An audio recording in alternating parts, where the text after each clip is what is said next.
Once upon a time, there was a boy who cried wolf. He was a lying liar who lied about lying. And this kid loved to cry wolf because he loved the attention that he got when people would come running because they thought the wolf was there. He kept doing this over and over until finally the people were like, you know what? This kid is a lying liar who lies about lying. So they stopped coming. And then eventually, excuse me, the real wolf came.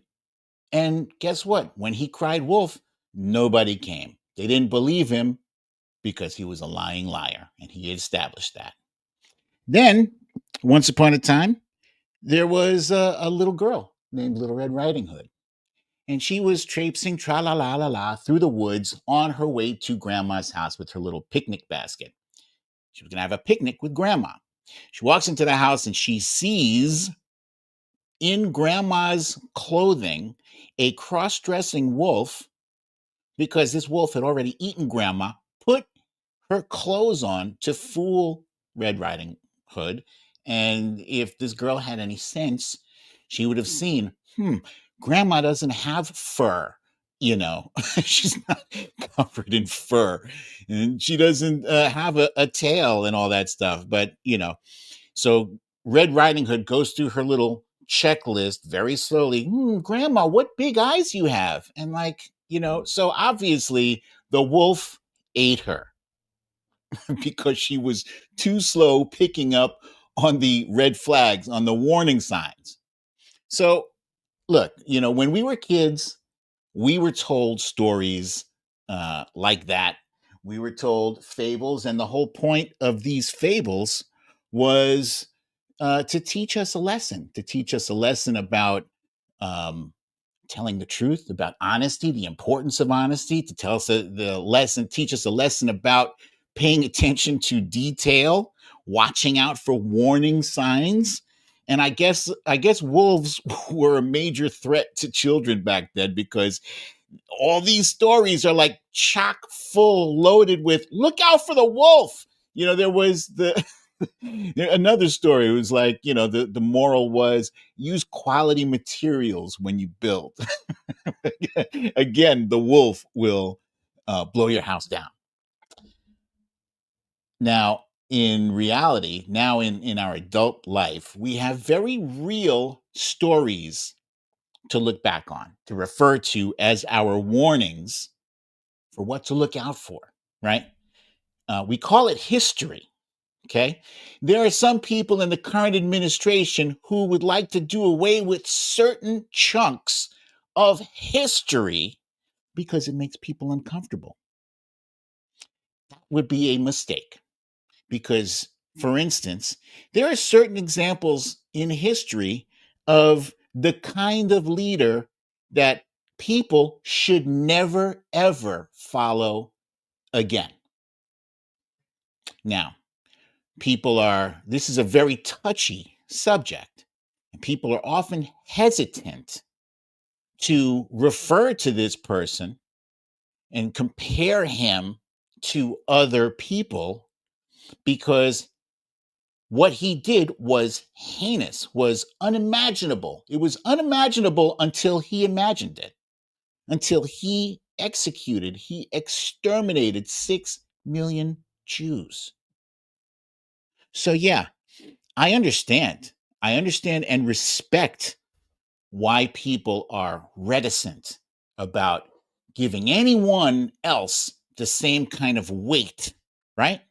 But what is the point of having an example like that to refer back to if we can't use it as a warning, as a comparison, to say, hey, you know what? There's a lot of things that are similar, because he didn't start off exterminating 6 million people.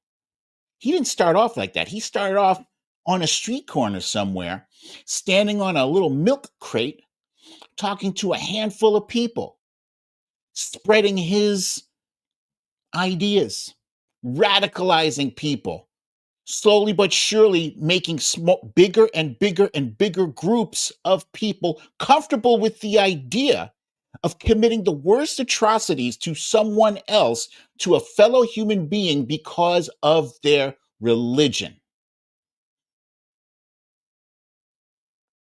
So,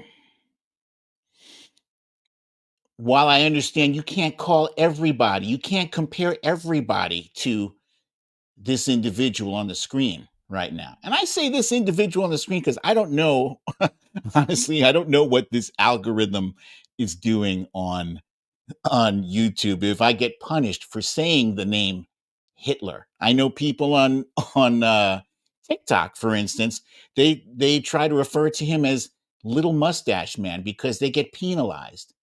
But I don't think we can avoid discussing him anymore. Not when we have groups of people being rounded up, thrown into vans because of their nationality. When people are being racially profiled, asked for their fucking papers. Are you American? What? So, yeah, it's time. It's time to discuss it. So, we're going to get into that, and we're going to get into some other things today, and I hope you're ready for it because I am. Let's go.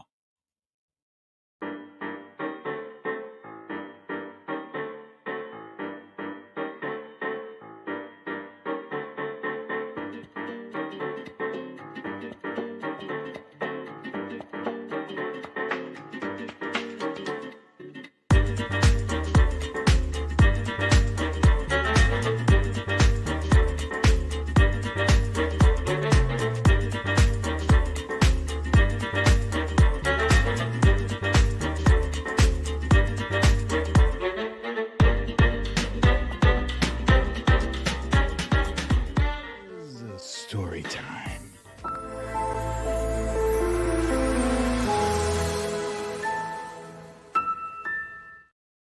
Welcome, ladies and gentlemen, to another episode of Storytime with BDD. I'm your host, BDD, aka Brooklyn Dad.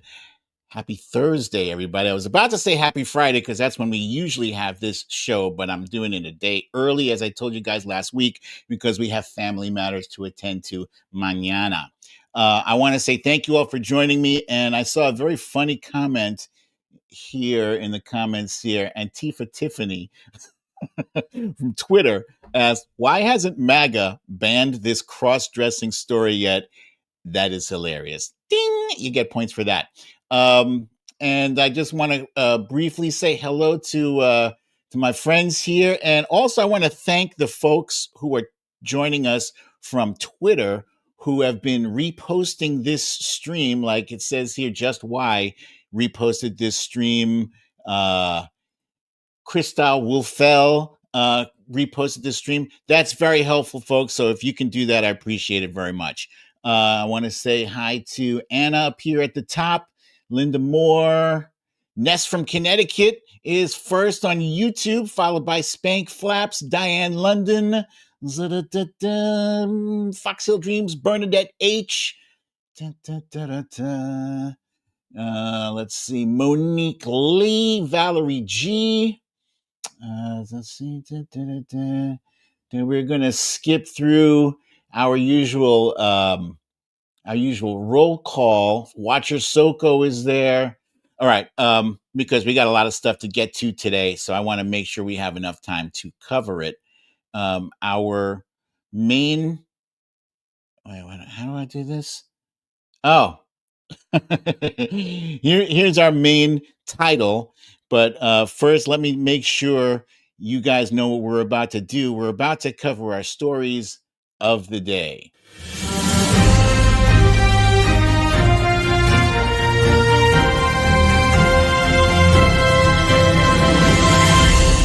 Stories of the day.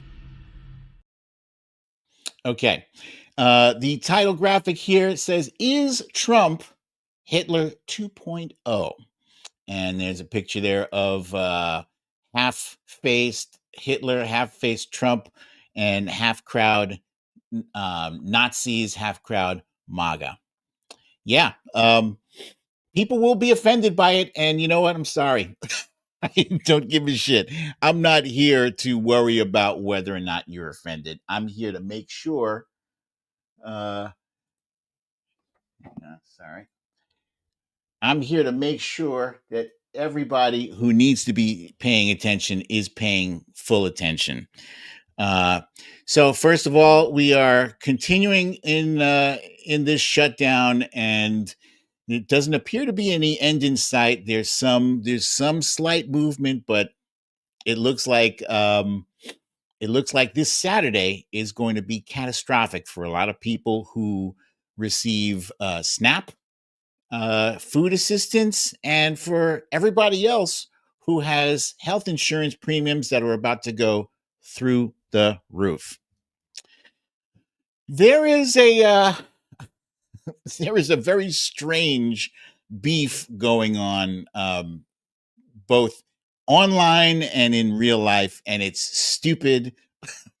It's really stupid, but it is annoying as hell, because people on the right have the audacity to accuse those of us on the left of being bullies, of being mean. And I'm like, excuse me, a baking powder? No, thank you. We're going to set the record straight. And last but not least, we are going to discuss the similarities between Trump and he who shall not be named, Hitler. Please make sure you hit the subscribe and like button. The like button looks like the thumbs up there, and the subscribe button is in the lower right-hand corner of your screen. Thank you, thank you, thank you. And my Substack this week was called Why We Still Need to Talk About Hitler. The danger of banning comparisons is that history stops teaching us anything. And let me just explain to you guys, this is not a random this is not a random tangent, although it might seem like it, because how I stumbled down this rabbit hole into making these comparisons. I was watching a show called Monster, the Ed Gein story. And it's the story of this guy named Ed Gein from Wisconsin who ended up being the person that Norman Bates from Psycho was based off of, and some other characters too, like Buffalo Bill, et cetera, et cetera. It's a very great limited series. It's like 8 episodes on Netflix. So if you get a chance to check that out, set some time aside for yourself, because it is a binge-worthy show. Now, with that said, this first excerpt from my article, it lays out a quote from Alfred Hitchcock. Alfred Hitchcock appears in this show, Monster, the Ed Gein story, and he's doing a voiceover. He happens to show his wife an early cut of Psycho, the movie. And she says to him, nobody's going to watch this. Nobody's going to watch this movie. He's like, why do you say that? And she's like, it's horrible. Nobody would sit and watch that movie. Now, on today's standards, by today's standards, Psycho is very tame, but for back then it was shocking, and people actually threw up and they walked out, et cetera, et cetera. But this is his voiceover. It says, "This is not cinema that anyone will recognize. It is entirely new. But she's dead wrong to say that people won't want to watch it. Our audience lives in a world in which God has been banished. They live in daily fear of nuclear annihilation. They have stared, quaking, minds numb, at the sheer magnitude of the evil that was the Nazi Holocaust. Seeing for the first time in history what human beings are capable of when the moral compass is off. Our audience has found a new monster. That monster is us." So let me just briefly rewind what he says. Seeing for the first time in history what human beings are capable of when the moral compass is off. So we're living in times where mothers are being dragged out of their vehicles The vehicles are being fired upon by these so-called ICE agents, fired upon with children in the car. Some of these guys are banging glass, banging windshields and side windows with children in the vehicle, and they don't care. They've turned their moral compass off because in a sane world, that is insane behavior. This insane behavior has been subsidized by the Trump administration. They're paying big bucks, signing bonuses and tuition reimbursement, $100,000 a year to start.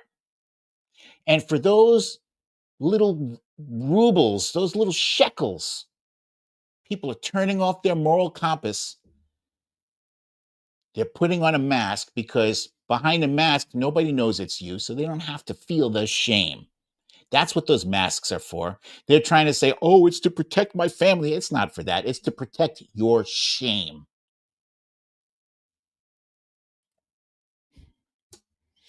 We must reserve the right to use those words when necessary as a warning, not a weapon, like a safe word for democracy. So here I'm talking about those words, the words that we, when we refer to somebody as a Hitler or a Nazi, you can't just throw those things around willy-nilly, your average, bigot from, I don't know, buttfuck Arizona or Arkansas.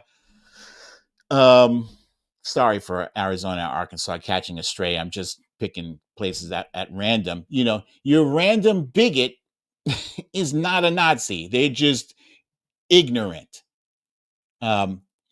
As I say here, Hitler didn't start as a murderous dictator. He was charismatic, eloquent, and skilled at scapegoating. He dehumanized Jews until the unthinkable became routine, until Nazis no longer saw them as people.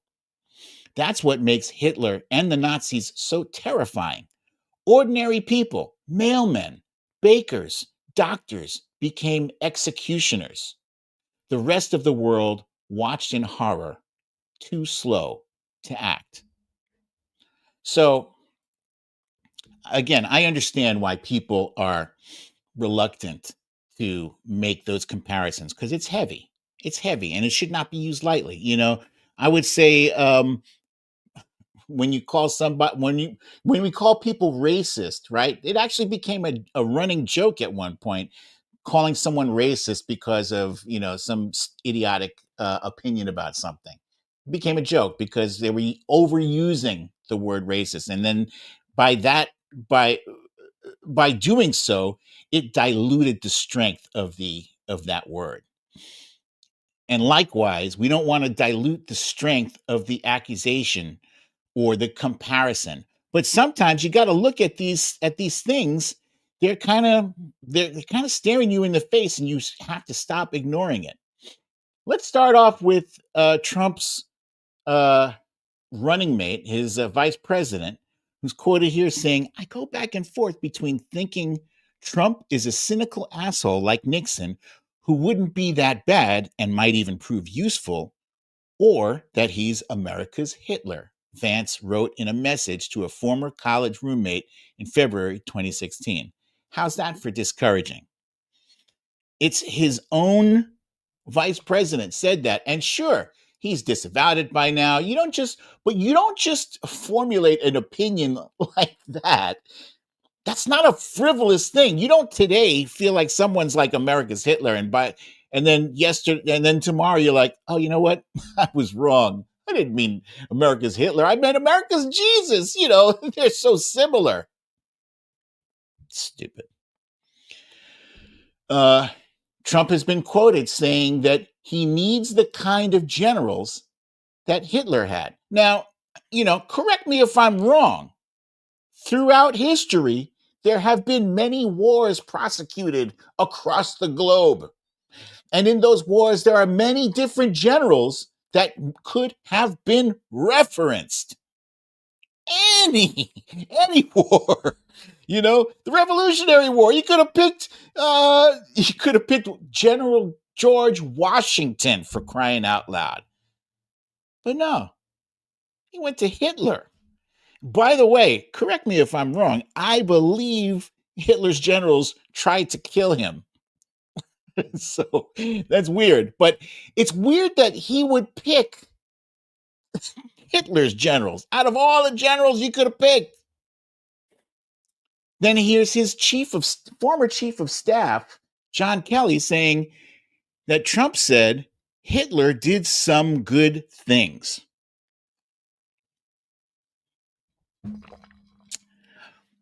That's like saying Ed Gein, the guy who killed a bunch of people, dug up a bunch of people, serial killer. He always wore freshly pressed shirts. It's like saying, Ted Bundy paid his taxes on time every year. Why are you giving this monster any praise at all? Who does that help? It's insane. Trump calls political enemies vermin, echoing dictators Hitler and Mussolini. Adolf Hitler said Jews are not people, they're animals. Donald Trump said undocumented immigrants are not people, they're animals. These might seem like one-for-one comparisons, but it's like when you look at the whole kit and caboodle of all of the different times that this guy was referencing Hitler for some reason, or just pulling phrases straight out of his speeches, which, by the way, Donald Trump, we learned from his ex-wife, Ivana, that he kept a book of speeches, Hitler's speeches, on his bedpost. Here, in a 1990 interview, Trump admitted himself to owning a book of Hitler's collected speeches. His ex-wife, Ivana, said that he kept the book by his bedside and, quote unquote, read from it from time to time. Here's some of the quotes that Trump has made over the years, and let's compare them to quotes that Hitler said. I will get rid of the communist vermin. Trump, I will get rid of the communist vermin. I will take care of the enemy within. Trump, I will take care of the threat from within. Only recently, Donald Trump said the most dangerous threat America faces is the enemy from within. Recently said this, and he's referring to, of course, Antifa. Jews and migrants are poisoning Aryan blood. That's from Hitler. Trump, migrants are poisoning the blood of our country. Hitler, one people, one realm, one leader. Trump, one people, one family, one glorious nation. He's literally, I'm guessing Melania showed him how to do that, since she's very good at plagiarizing people. She said, Donald, this how you do. But next time, make sure you change a few words. Then they won't think you steal like I did from Michelle Obama. Anyone who cannot fathom how Hitler got control of Germany need only look at Trump's hold on the base of the GOP and the refusal of GOP leaders who know what is happening to call out his criminal conduct. Now, obviously, Donald Trump has not, to my knowledge, has not executed millions of people or even thousands of people, to my knowledge. So we're not at that point yet. Hopefully, we will never be. Hopefully, long before he gets to that point, he will be stopped. I don't know who would stop him, because right now the Republicans in the House and the Republicans in the Senate have just given up. They've abdicated their own authority. Except for today, I'm sorry, except for today, I just heard that the Senate voted to take away his tariff powers, which finally, finally, but let's see if they can keep that up, and let's see what their next their next act is. But it's very scary to watch people who who I said these are people who are living next door to us. These are people who you know you see on the bus on your way to work. These are our doctors, our lawyers, our bakers. You know, Zelda, my friend, thank you so much. Thank you for the kind donation. We appreciate you. Thank you, my friend. These are the people that we trust, because we don't know that these are ICE agents who are committing atrocities. They're throwing people into vans and disappearing them without due process. There are people who are screaming, "I am a U.S. citizen." Today, Kristi Noem lied and said that, "Oh no, we're not picking up any, we're not arresting or detaining any U.S. citizens." Well, we've seen plenty of video and we've seen plenty of articles written that contradict your account. So, Miss Shooting Puppy in the Face, we don't believe you. Let's see, what else do we have here? So, the Representative Adelita Grijalva has still not been sworn into Congress. It's well over a month now. There is no excuse for this other than the fact that Mike Johnson is holding on for dear life, trying to prevent the release of the Epstein files. That's it. That is the only thing he's trying to prevent now. As soon as the House is back in session, he doesn't have any more excuse. He says, I can't swear her in because the House isn't in session. So as soon as the House is in session, they don't even need a vote. Okay? They don't need a vote. She doesn't have to vote. All she has to do is sign.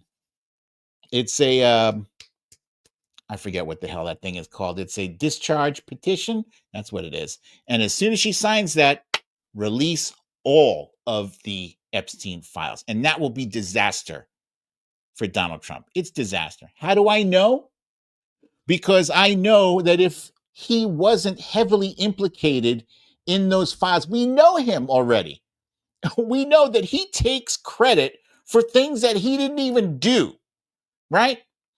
He takes credit for wars that he didn't end. He takes credit for prices that he didn't lower. So if he's able to take credit for releasing something that he has no part of, he's going to sell autographed books of it, autographed posters. Guaranteed. That dude is implicated heavily in it. So yeah, the shutdown continues, and right now we're looking at a disaster for a lot of recipients of SNAP, which is Supplemental Nutrition Assistance Program. That's the EBT cards. That's otherwise known as food stamps, right? I've seen people online on Twitter and Instagram trying to shame folks for needing SNAP assistance. Fuck you is what I say to those people. All right. There are we have like over 1 million veterans who need SNAP assistance. We have people who are working as paralegals, so whatever the case may be, they're working, but for whatever reason, their employer is not paying them enough to make ends meet. So they have to choose between rent or food, medicine or food, light bill or food. So SNAP helps them out. Here's a tweet from the Cost Coalition that says Congress, quote, could do something about SNAP if they wanted to. The Republicans don't seem to care about people who are going to be really hungry and the kids who are going to go to school hungry every day. And guess what? The majority of those people who they are hurting, anyone want to guess what party the majority of those SNAP recipients belong to? Anyone? Anyone in the audience want to give that a guess? Who are the primary victims of Republicans' cruelty? I'll give you a hint. It's not Democrats. It is MAGA. Thank you, Bernadette. MAGA. Yeah, they're going to be hurting MAGA. And there's a lot of people in MAGA who don't like to admit to it. We got Renee Glover saying red states also correct. Yeah, people don't like to admit because there's a stigma attached to SNAP, to food stamps, and there shouldn't be. Every once in a while, people need a hand up. They need a handout. They need help. Hey, you know what? These banks that are too big to fail, they got massive handouts from us. Don't ever feel ashamed that you needed some assistance from the government. That's what it's there for. It's been there for decades. You have been paying into it while you've been working. Everybody pays into it. And people who pride themselves as being Christians and helping their fellow man. Yeah, don't just say it. Show it. Do it.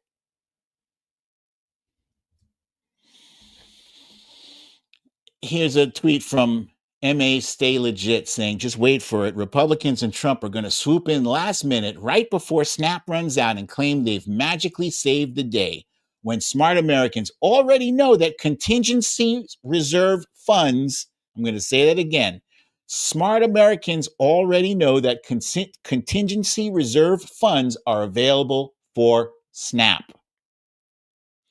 But their base is too dumb. Bookmark it. And that is exactly what I did. I bookmarked this tweet.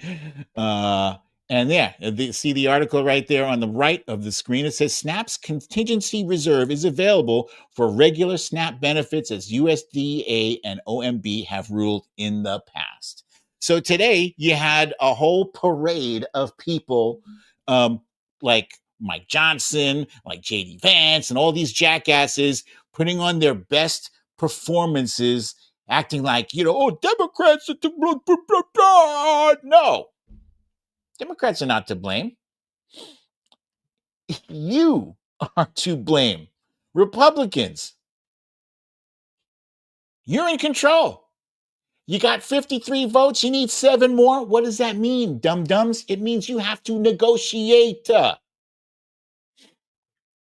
President Biden, when President Biden was president, he didn't have 60 votes to pass stuff. He still somehow managed to get it passed. Why? Negotiating. That's the magic word right there. Premium payments in 2026 will more than double if ACA enhanced premium tax credits expire. So look at these charts here on the screen. I know most people don't care for charts, but this is very important to look at. On the left there, it says $888. That is the monthly cost for some people's premiums. By next year, that $888 will increase to $1,900. I don't know about you guys, but I can't afford that. I literally cannot afford $1,000 per month increase. Who can afford that? Where are you getting that extra $1,000 a month? Where's that coming from? This is why, folks, Democrats are not going for that old okie doke. Oh, just come on in and let's open up the government again. Because they know what Republicans are up to. As soon as if they were to go for that old okie doke, Republicans will be like, well, that's that. Okay, well, now let's talk about, installing those, extending those those Affordable Care Act subsidies. Oh no, your time to do that was before you reopen the government. Oh well, thanks for playing. So Democrats, we have your back 100%. 100%. Make them come to the table. Extend the subsidies. Here's one of my tweets. Trump Republicans will approve $40 billion bailout for Argentina. How are you giving Argentina $40 billion? You'll see some MAGAs online. They become financial experts. Well, actually, it's not. They're not giving it away. They're exchanging currency and da da da da da da. They're giving him $40 billion. $1 billion to upgrade a $400 million Qatari jet. $172 million for 2 Christie Gnome private jets. Are you fucking kidding me? Cosplay Christie gets 2 private jets? $230 million legal fee reimbursement to Trump. That's just crazy. That's insane. And $200 million for a fancy, actually now it's $300 million for a fancy White House ballroom that literally nobody asked for. But they won't extend Affordable Care Act subsidies to save the lives and bank accounts of millions of Americans about to see astronomical increases of as much as 400%, mostly in red states. That's not an exaggeration. I saw charts that said, I can't remember the red states they were, but like it was like 387%, 364%, like it's just astronomical increases. You won't believe it.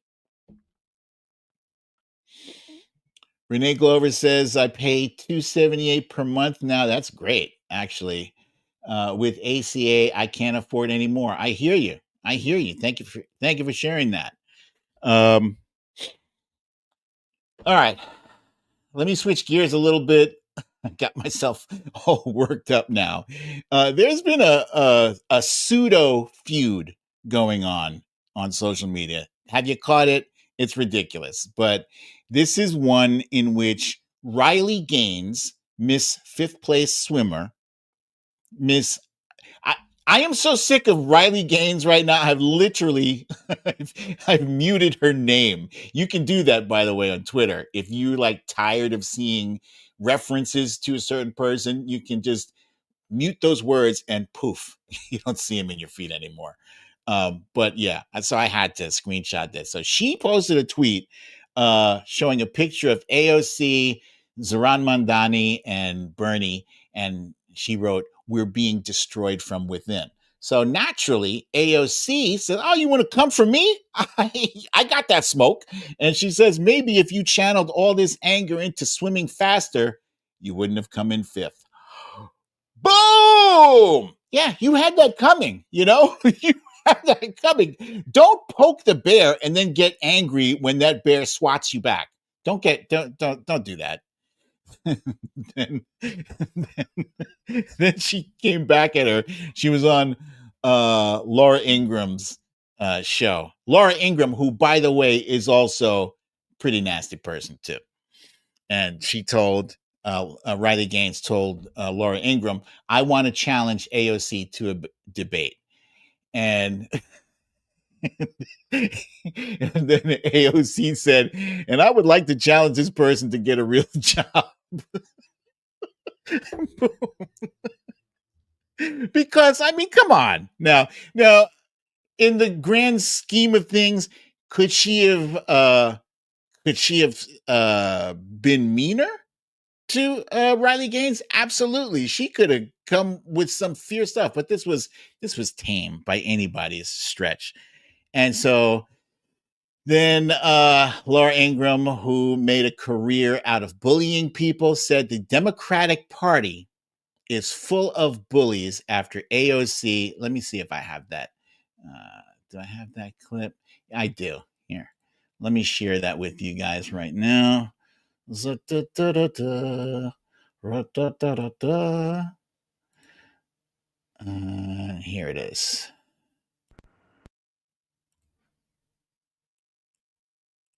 Yeah, it wasn't an olive branch. It was actually just a challenge and a substantive one. So, but instead of just accepting the challenge and say, yeah, let's sit down and talk, debate, AOC responded to that by saying, I would like to challenge this person to get a real job. That's just typical mean girl behavior. And she's not the only Regina George in the Democratic Party. It's full of bullies. Yeah, it wasn't an olive branch. What? What? It's ludicrous. That's ridiculous. First of all, that wasn't even mean. She just said, I would like to challenge this person to get a real. That's tame. Come on. That's tame. You know what's mean? By the way, I got some examples. I got some examples of some mean girl stuff here. Let's start with Donald Trump, the head of their party, the leader. Hang on. Wait, I need this.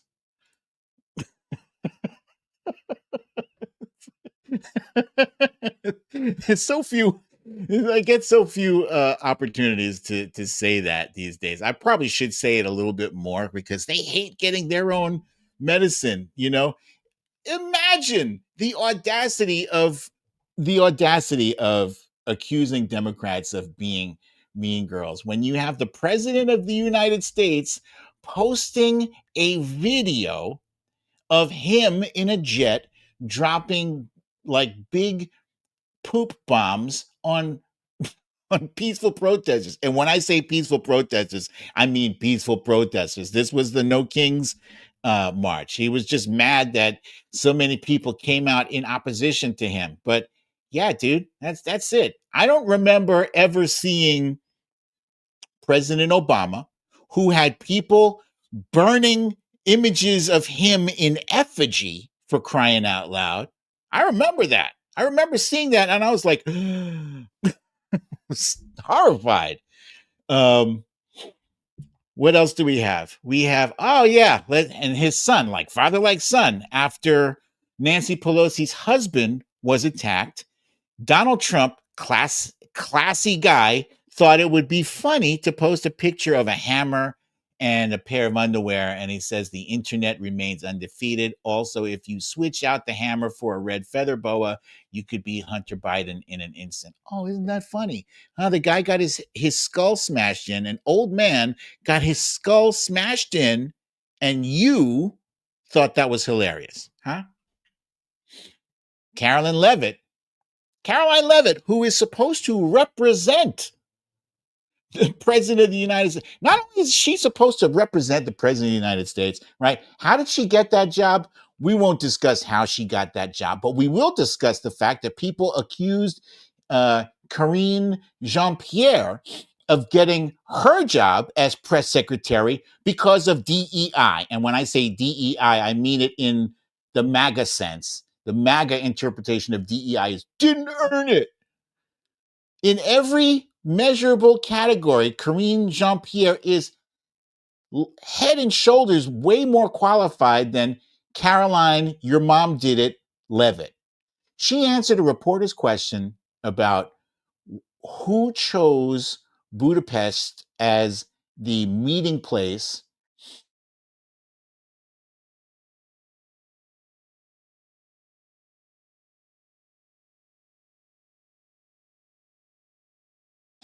when the Budapest agreement was signed.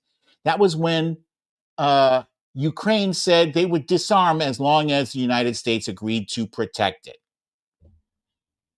And her very classy response was, your mom. Really? We want to talk about mean girls? Let's talk about Stephen Miller and his campaign of child separation. Let's talk about the young Republicans and their greatest hits are I Love Hitler and they love the watermelon people and all this other stuff about gas chambers and I'd go to the zoo if I wanted to watch monkey play ball. But we're the mean girls? Show me where there's the equivalent of this on the Democratic side. Show me, I'll wait. Let's talk about Nancy Mace saying that her anti-trans crusade bathroom bill absolutely targeted her own colleague in Congress, Representative-elect Sarah McBride. She wanted to prevent her fellow congresswoman from using the fucking bathroom. You want to accuse? Show me where a Democrat was doing that. So,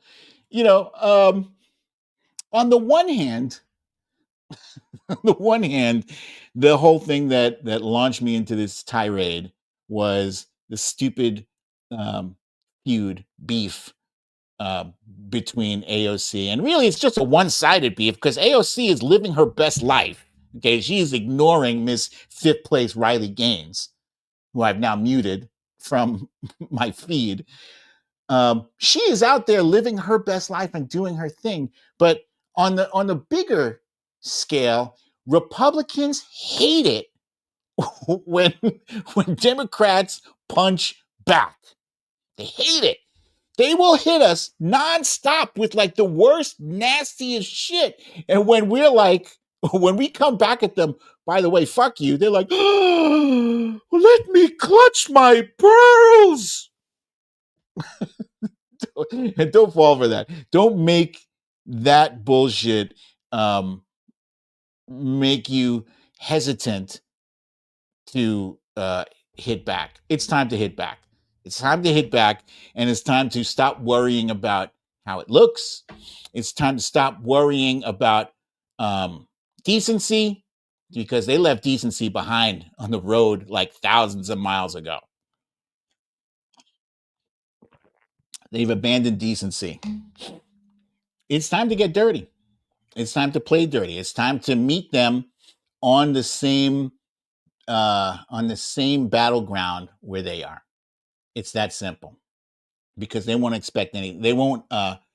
respect anything less. So, I spoke briefly before about the 8-episode series Monster, the Ed Gein story, which is on Netflix. I would have to say this is really one of the best, most engrossing shows I've watched in a long time. And it's only 8 episodes. It flies. I think I watched this in a day and a half. I spent this past weekend watching this. And yeah, there's some things that are gruesome in this. I will warn you, there's some gruesome shit in this, and it's meant to be gruesome because the things that this guy did was gruesome. And they were compared because this guy, Ed Gein, was inspired, let's call it inspired, by the exploits of a Nazi woman who was taking the skin of Jewish people and turning it into lampshades and other things. And then Ed Gein himself, I don't know if this is historically accurate to the story, but according to the show, he took the skin of some of his victims and turned it into seat cushions and other things. He was using the tops of people's skulls as bowls. So it was some bizarre shit. Bizarre. But it was incredibly acted. The actor's name is Charlie Hunnam. And that dude I had only ever seen in action movies like Pacific Rim and stuff like that. I think Arthur, the Round Table. But this dude he was phenomenal in this role. He was incredible. And he put on a disaffected voice like this.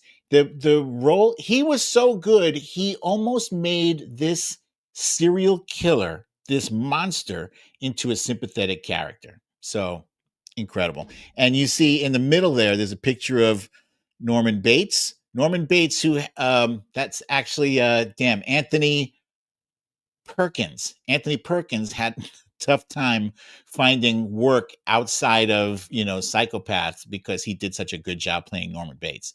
And the other guy, I don't know the actor's name, but he played Buffalo Bill in the movie. In the movie Silence of the Lambs. It puts the lotion in the basket. That that serial killer, Buffalo Bill, apparently was also inspired by the exploits of Ed Gein. So if you're into that sort of thing, definitely check it out. There's a movie I'm looking forward to watching tomorrow. It's starring one of my increasingly favorite actors, is Colin Farrell, who plays a guy who I guess is a gambler, who steals a ton of money from somebody, and there are severe, dire consequences.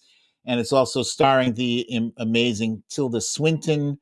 So it looks like a jazzy, offbeat, kind of interesting movie. So I'm looking forward to watching that as well. Not tonight, because tonight's Thursday, but tomorrow is pizza and movie night. So I will be eating some pizza and watching these movies. This movie, at the very least. And for Stephen King fans out there, the new series just started this past Sunday. It's called It, Welcome to Derry. And this is a very funny, it's not a funny show, but what's funny is that they keep going back to this town Derry, where that crazy murderous clown resides. And that town, I excuse me, if it's a real if Derry is a real town, I have to see this in real life, because it's very bizarre. The children in this town, they have the worst parents ever. And it's not just like one or two kids have bad parents. It's like the entire the entire registry of parents in the town are horrendous. It's almost like, if you're going to be a parent in Derry, you have to sign a form that says, I swear, I promise to be the worst parent I could possibly be. And it's centered around this kid here who disappears. And then suddenly a smaller group of other kids, they start hearing things that eventually lead them to wherever it is that he disappeared to. So it is, it's a fun, spooky watch. So if you're looking for something spooky to watch, you can check that out this weekend as well.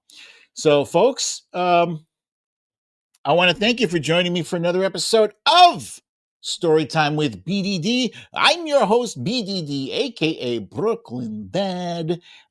Do we have any questions in the audience there? Ness from Connecticut said the first episode was so good. Yes, I definitely enjoyed that. I'm looking forward to episode 2 coming up this Sunday. Oh, okay. Watcher Soko says Stephen King made Derry up. Well, that's good to know, because that is a shitty ass town. Let's see. Mick the Quick says you never respond to me. Okay.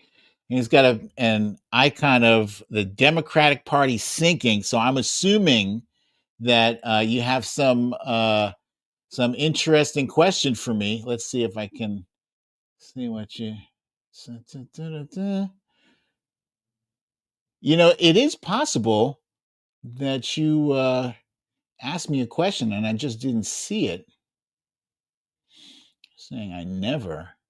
I'm looking. Dude, I've scrolled all the way up and I don't see a question of yours there. Trump Reaper said, don't watch the Ed Gein one while eating. That's good, solid advice. I agree with that. Yeah. Oh, and Jim says a friend of his daughter is in the Derry one. Welcome to Derry. That's interesting. She plays Marge, not killed in the episode. LOL. Oh, okay. Okay, great. All right. The Trump Reaper wants to know, who am I dressing up as on Halloween? Well, I will be driving for a good portion of the day, but I plan on using the king costume that I used for one of these episodes of Storytime. So I do have a different crown for that. So and a different wig as well. So yeah, we'll. Oh, here we go. Here's Mick the Quick's question: do you support communism? No, no, I'm a capitalist. Why would I support communism? And I have a question. I would like to know why is MAGA so worried about communism? Like, is that a serious? Like, I think there are fewer communists in America than there are trans people, and trans people represent less than 1% of the population. The communists, I don't know. You could probably fit all the communists in America in one medium-sized conference room. Really, it's weird. It's weird to me. Uh, it says, I ask you questions all the time on X, never response. I don't know what to tell you, buddy. You know, it's possible that in the past you had said something to me that I felt like, you know what, I don't ever want to be bothered with this person again. And usually if it's a comment that's like, oh, I wonder if you sold your kids lately, you know, those get an instant mute from me. So it's like you will feel like you're not blocked and you're not blocked, but if I don't ever respond to you, like I don't even remember seeing your name, Mick the Quick. Oh, here we go. Because you're supporting a socialist for NYC mayor. Do you guys really think that? I will say this about Zoran Mamdani. I love his energy. I love his ideas, whether or not they're feasible. I don't think there's anything wrong with rent control. I remember my very first apartment I inherited from my grandmother, paid $300 a month. It was 1990. First apartment ever, 300 a month, because it was rent controlled. What's wrong with rent control, for crying out loud? I think it's great because right now the rents are too damn high.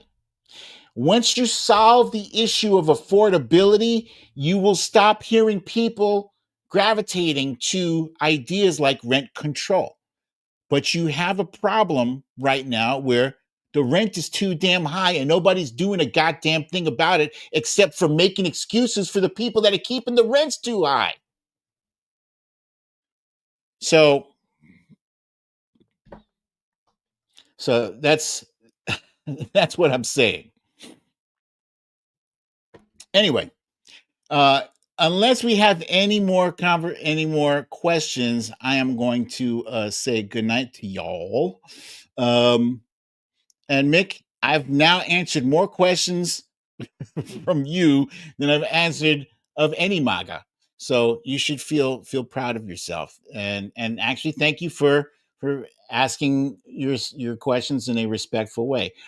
I will say this, guys. I am looking, not not overnight, not all in one shot, but I'm eventually hoping to kind of open up a dialogue between myself and MAGA. It's not going to be easy because you're going to have people coming at me with a bunch of ignorant stuff, and I'm going to have to bite my tongue some of the times to not immediately insult them, because that's how you break down the conversation. That's where you lose the thread of conversation, when you start insulting people. But little by little, I'm hoping, let's open up a dialogue, because we have a whole lot. I believe we have a whole lot more in common than what separates us, right?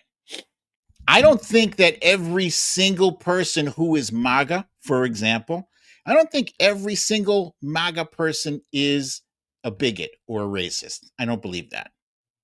I have to believe that because they represent a significant amount of people in this country, and God forbid every single person that's MAGA is racist or bigoted, then we have a serious problem on our hands. So I have to believe that there's some redeeming quality to the rest of them. I think that a lot of MAGA probably would like lower prices, like I would like lower prices. I think that they respect and want freedom of speech, same as we do. I think they want affordable health care. It's time for us to start looking at those areas where we have more in common with each other than looking for those things that separate us, right? It's not that hard. It's not that hard. There's certain things that are very basic, essential needs that every American should have.